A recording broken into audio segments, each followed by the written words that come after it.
এই শহরে অনেক ডন এসেছে, কিন্তু রাজা সে আমি একাই। আসন্ন ঈদকে কেন্দ্র করে নির্মিত হচ্ছে শাকিব খানের সব থেকে লাক্সারি স্কেলের সিনেমা প্রিন্স।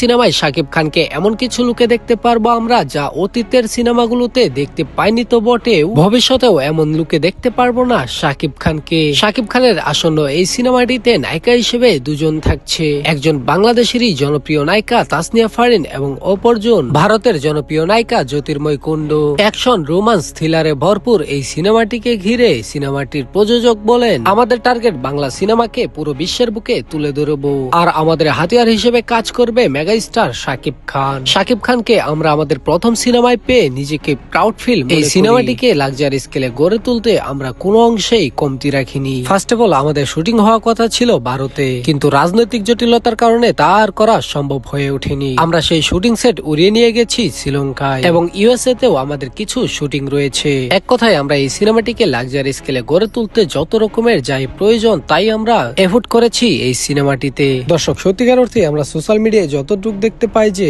এই সিনেমাটিকে সম্পূর্ণ ওভার প্যাকেজে একটি সিনেমা নির্মাণ করতে সিনেমাটির নির্মাতারা সম্পূর্ণ এফোর্ট দিয়ে যাচ্ছে। আশা করি 2026 সাল তো বটে, পুরো জিন্দেগির রেকর্ডকে ভেঙে দিবে শাকিব খানের এই সিনেমাটি। দর্শক, আপনার কি মনে হয় শাকিব খানের এই সিনেমাটি কত কোটি টাকা আয় করতে পারে? আপনার ব্যক্তিগত মতামত জানান কমেন্টে। এছাড়াও শাকিব খানের সমস্ত খবরাখবর পেতে ভিডিওটিতে লাইক করুন, চ্যানেলকে সাবস্ক্রাইব করুন। ধন্যবাদ।